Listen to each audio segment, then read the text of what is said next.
उन निहत्थे लोगों पे, जैसे उन कायरों ने, बुज़दिलों ने उनको शहीद किया, हम उसकी कड़ी निंदा करते हैं। उसके साथ-साथ हम नेशन फर्स्ट, खुद को सेकंड मानते हैं, क्योंकि इस टाइम हमें देश के साथ खड़े रहना है। हमारी परिस्थिति कोई भी हो, हमने आज से 20-25 दिन पहले कोई प्लान नहीं बनाई हो, लेकिन आज जैसे देश की जैसे यूटी के हालात हैं, हम सरकार यूटी सरकार हो या केंद्र सरकार, हम उनके साथ हैं। जैसे हमने घोषणा की थी, हम 30 अप्रैल तक वेट करेंगे। अगर सरकार ने कहीं हमें धोखा देने की कोशिश की, तो 1 मई लेबर डे के दिन हमने जैसे कहा था, पहले मेरे साथी ने कहा था आपके साथ, कि हम इस स्ट्राइक को दोबारा रिवाइव करेंगे। तो अगर हम फिर हालात नॉर्मल का वेट करेंगे, थोड़े दिन वेट करेंगे। डिस्ट्रिक्ट डिवीजनों में हमारी मीटिंगें चल रही हैं, तैयारी हमारी पूरी है, और आपके माध्यम से तमाम कैलर डेली को ये अपील भी है कि आप तैयार रहिए। गेहूं की कटाई मैक्सिमम हो जाए चल रही है, उसका भी हम वेट कर रहे हैं। उसके साथ जो सबसे बड़ा इशू आज देश में जो आतंकवादी हमले के बाद जो हालात बने हैं, जो बॉर्डर पे हमारे साथी रहते हैं, आप जानते हो इस टाइम किस हालात से गुजर रहे हैं। अखनूर साइड के हमारे साथियों कहीं से बात हुई, नीचे खोड़ या पगवाल साइड, वहाँ पे चुनाव का पानी भी कई लोगों को घरों में गया है। तो उसके साथ साथ हमें जरूरत भी है रेगुलाइजेशन की। उसके साथ हमें ये जरूरत भी है कि हमारे जो साथ हमारे मंत्री साहब ने 27 मार्च को ऑन मीडिया ये वादा किया था कि आपकी पेंडिंग बहुत जल्दी आ जाएगी, और ये रिटर्न में हुआ था। उसके बिहार पे उनके बाद 2 बार हमारी मीटिंग उनके साथ और हुई। तो लेकिन जैसे 22 अप्रैल को हालात बने, उसके बाद हमारा भी अखलाकी फर्ज बनता है as a citizen of this country कि इस चीज़ को थोड़ा ठंडा रखा जाए। लेकिन हमने अपने साथियों डिवीजनों को, जैसे हमारा प्रोटेस्ट यहाँ अपने कम्प्लेक्स अंदर चल रहा है, हम बाहर सड़कों पे नहीं जा रहे, जो एक नागरिक होने का, एक सिटीजन होने का फर्ज वो पूरा निभा रहे हैं। उसके साथ साथ हमारी आपके माध्यम से एडमिनिस्ट्रेशन को भी ये रिक्वेस्ट समझे, चेतावनी समझे कि हम लोग बिल्कुल शांत हुए, लेकिन हम ठंडे नहीं हुए। हम लोग अपने स्ट्राइक को दोबारा रिवाइव कर सकते हैं। अगर हमें कहीं हालात नॉर्मल होने के बाद लगा कि सरकार या लोग हमें ठगने का काम कर रहे हैं, तो हम उसको पीछे नहीं हटेंगे। आने वाला टाइम आता गर्मी बढ़ने वाली है, तो पीएचई का जो एक पीक टाइम होता है अपनी बातें मनवाने का, इससे बड़ा टाइम कोई नहीं होता। और कई साथियों को ये लग रहा है कि पीएचई एम्प्लॉय यूनाइटेड फ्रंट ने वादा किया था, वो वादा ये पूरा नहीं हुआ। तो मैं आपके माध्यम से ये कहना चाहता हूँ कि 18 में हमें एक वेजेस मिली। वो कौन लोग थे जिनके काम ये पेंडिंग हुई? 19 में जब पीएचई एम्प्लॉय यूनाइटेड फ्रंट बढ़ा, हमने पहली कोशिश ये की कि वेजेस कंटिन्यू कराई जाए। अगर वेजेस कंटिन्यू नहीं होती, आज जो 4-4.5 करोड़ पेंडिंग है, ये 1000 करोड़ के ऊपर पेंडिंग होता। 22 जून 2022 से लगातार जब हम प्रोटेस्ट प्रोग्राम पे हैं, तो कई लोग ये कहते हैं कि लगातार प्रोटेस्ट करने से कुछ नहीं होता। लगातार प्रोटेस्ट करने से होता है। लगातार प्रोटेस्ट करने से ये हुआ कि 22 की 12 वेजेस पूरी मिली, 23 की पूरी 12 वेजेस मिली, 2024 की पूरी 12 वेजेस मिली। वेजेस कंटिन्यू हुई। जो मेरा साथी कैलर डेली वेजेस इस उम्मीद में रहता था कि साल की 2 ही वेजेस मिलती, और वेजेस के लिए प्रोटेस्ट करना पड़ता था। आज उनको वेजेस के लिए प्रोटेस्ट नहीं करना पड़ता। आज उनका प्रोटेस्ट रेगुलर पॉलिसी के लिए या पेंडिंग के लिए। और उसके साथ साथ जो साथी बीमार होते थे, ऑफिसों में चक्कर काटते रहते थे, उनको उनका जो पेंडिंग था वो नहीं मिलता। तो 2-3 साल पहले ऐसा हुआ कि कोर्ट का ऑर्डर आया, तो कुछ लोगों ने कोर्ट में केस किए थे, तो उनको रिलीज किया गया पैसा। तो फिर हमने उस टाइम चीफ साहब को पूछा, अगर आपको इन लोगों का पैसा रिलीज कर, कोर्ट वालों का पैसा रिलीज कर, जबकि पीछे से कोई आपको एरिया आया नहीं है, तो आपने वो कहाँ से मैनेज किया? तो उन्होंने कहा हमने अपने डिपार्टमेंट जो पैसा जो लास्ट में बचता है, जो वेजेस के अलावा 31 मार्च से पहले हमें जो पैसा सेंटर करना था वेजेस का, उसमें से हमने उनको दिया। तो हमने कहा फिर ये बीमार लोग जो हैं, इनको भी तो मदद कीजिए। जो डेथ केस का ऑलरेडी सिस्टम 2019 चल रहा था, लेकिन रिटायर्ड लोगों को कुछ नहीं मिल रहा था। तो ये 3 चीजें हमने करवाई। पहली वेजेस कंटिन्यू करवाई, उसके बाद डेथ केस वालों को पैसे दिलवाए, उसके बाद हमने जो रिटायर होते उनको पैसे दिलवाए, उसके बाद जो मेडिकल ग्राउंड पे जिन्होंने अप्लाई किया ऑफिस में, उनको पैसे मिले। उसमें मैं अप्लाई करूँ, ये कोई भी अप्लाई करे, उसमें कोई भी अप्लाई कर सकता है, और कोई इसको किसी की सिफारिश की जरूरत है, ट्रांसपेरेंट मैनर में हुआ, कोई भी जाके अप्लाई। 1000-1200 लोगों को पैसे मिले, एक्जैक्ट फिगर हम आपको दे देंगे। लेकिन कहने का मतलब जो पैसा डिपार्टमेंट सरकार को सरेंडर करता था, वो हमने सरेंडर नहीं करने दिया। अपने उस गरीब अपने साथी को, जिसको जरूरत थी दवाई की, जिसको जरूरत थी इलाज की, उसका प्राप्त इलाज हमने कोशिश की करवाने की। उसके साथ साथ हमने सरकार से अप्रोच किया था कि अगर पीएफ 94 से पहले करता था, अभी क्यों नहीं हमें?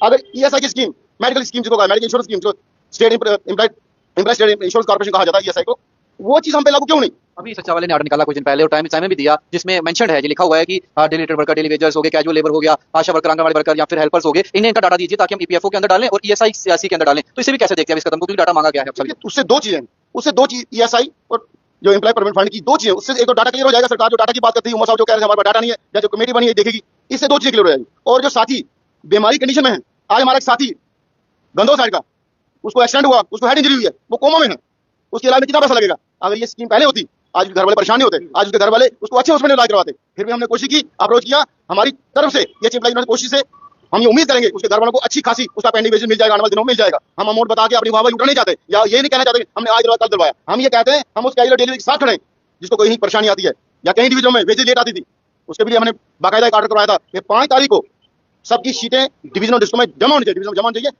जैसे बन जाए वेजेस का सबको टाइमली मिल जाए। ये छोटी-छोटी चीजें थी, लेकिन ये बड़ा असर करने वाली थी, क्योंकि 9000 का वेट अगर चीफ साहब यहाँ से फंड्स रिलीज करते हैं, तो डिवीजनों में डिस्ट्रिक्ट में फंड्स पहुंचते क्या होता था, 15-20 को तारीख को वेजेस मिलती थी। तो कैजुअल डेली साथी जिसको राशन की दुकान पे पैसा देना होता था या बच्चों की फी देनी होती, उसको कहीं ना कहीं जलील होना पड़ता था। तो आज की डेट में हमारी तरफ से बेस्ट कोशिश की गई है, और कुछ लोगों को अगर पेट में दर्द होता है, गैस बनती है, वो अपना इलाज कराएं, दिमाग का भी, दिल का भी, पेट का भी इलाज कराएं। पीएचई एम्प्लॉय यूनाइटेड फ्रंट जिस मिशन को लेकर चला है, उस मिशन को हम कामयाबी की मंजिल तक पहुंचा के रहेंगे। अगर ये पहलगाम का इंसिडेंट ना होता, ये बड़ा दुख इंसिडेंट है, अगर ना होता तो जैसे हमारी कथनी और करनी है, जैसे हमने 27 फरवरी को प्रोटेस्ट करके ये कहा था, अगर 7 मार्च को उमर साहब हमारे लिए कोई पॉलिसी घोषणा नहीं करते, 10 मार्च को डिस्ट्रिक्ट वाइज प्रोटेस्ट होगा और 14 जगह प्रोटेस्ट हुआ था। हर जगह पुलिस के साथ जदोजहद, जम्मू में हम पे लाठी चली और असेंबली में ये बात उठी और कम से कम 15 दिन असेंबली में बात उठती रही। आज के पहले कभी ऐसा नहीं हुआ, कोई लोग ऐसे करते थे और ऐसे करते करते क्या करते 18 में आते आते एक वेजेस मिल गई। ये पेंडिंग उन लोगों को रखा हुआ है जो लोग आज बातें करते पेंडिंग क्यों नहीं मिला, ये पेंडिंग उनके द्वारा बनाया हुआ है, ये उनकी एजुकेशन का नतीजा है। जिन्होंने उस टाइम ITI का हेड बाकियों में मिक्स करवाया, उस टाइम वो लोग क्यों नहीं बोले? वो कहीं ITI के साथ ही उस टाइम उनके साथ शान बजान चल रहे थे। ITI का हेड मिक्स हो गया क्योंकि ITI को पैसा डिस्ट्रिक्ट प्लान से मिलता था, DC साहबान से मिलता था। वो 2000 कुछ लोग यहाँ से ऐड, कुछ कश्मीर से ऐड, वो 4000 बंदा इस 30,000 में ऐड हो गया और जो 26,000 का पैसा था वो 30,000 बढ़ने लगा। इस तरह पेंडिंग बढ़ती बढ़ती यहाँ बढ़ गई। हमने ये उस टाइम भी कहा था कि अगर इनको आप हेड मिक्स करते हो तो आप उस जो 4000 लोग हैं ITI के, उन लोगों का पैसा जो डिस्ट्रिक्ट प्लान था वो पैसा भी ट्रांसफर कराइए, शिफ्ट कराइए, लेकिन उसके लिए कुछ नहीं किया गया।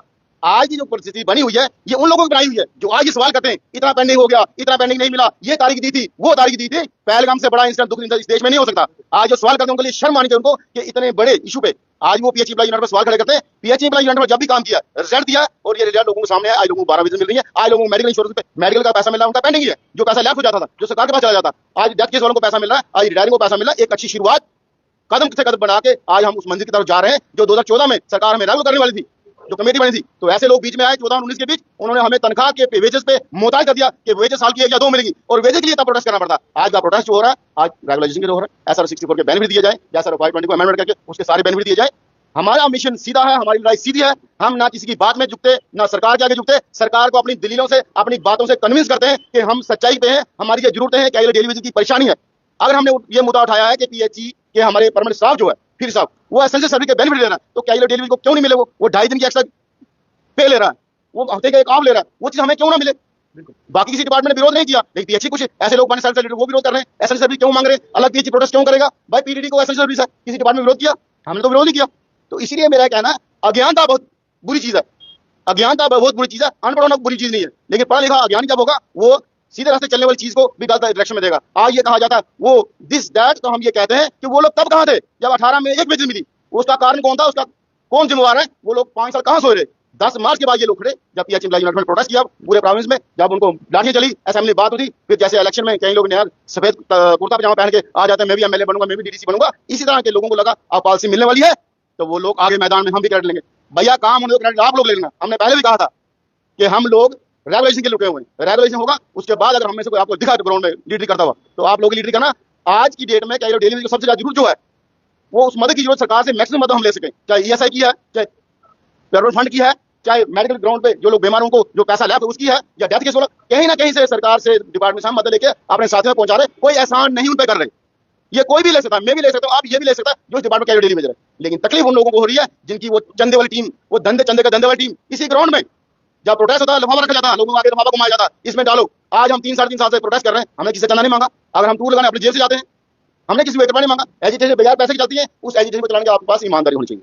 एक आखिरी सवाल पूछूंगा आते क्या मैसेज दोगे अपने बाकी साथियों को, क्योंकि काफी लोग कमेंट कर रहे थे जब भी मैंने लाइव किया है अपने चैनल पे या फिर पोस्ट डाली है कोई भी, तो वो ये कह रहे थे कि जो टाइम दिया गया था वो समय निकल गया है, तो क्या पेंडिंग वेजेस आएगा या फिर जो है हमें प्रोटेस्ट जो है उसे डिले कर दिया गया? आप देखिए, मैं आपके चैनल के माध्यम से तमाम साथियों को ये कहना चाहता हूँ और मैसेज देना चाहता हूँ, पहलगाम इंसिडेंट के कारण सरकार, चाहे यूटी सरकार है चाहे केंद्र सरकार, पूरा का पूरा ध्यान इस टाइम जो है वो सरकार का उस मिशन के है कि मिलिटेंसी को कैसे क्रश किया जाए। तो as a national, as a citizen of this country, nation first का नारा हमारा है। हम कोई भी तकलीफ सह लेंगे, क्या डेली वेजर हर स्थिति में सरकार के साथ खड़ा है। हम जैसे हमने कहा हम शांत बैठे, लेकिन हमें डिस्ट्रिक्ट डिवीजन हमारी मीटिंग चल रही है, हम किसी टाइम भी आएंगे और प्रोग्राम दे सकते हैं, लेकिन हालात नॉर्मल होने चाहिए। पहले कंट्री है, उसके बाद हमारी समस्याएं, देश रहेगा तो हम रहेंगे, देश नहीं होगा तो हम कहां से होंगे। एक चीज और जानना चाहूंगा, जिस तरह से मंत्री साहब जब मुलाकात हुई थी तो उन्होंने कहा था कि जो फंड्स अलॉट होंगे उसमें कुछ ना कुछ आपके लिए जरूर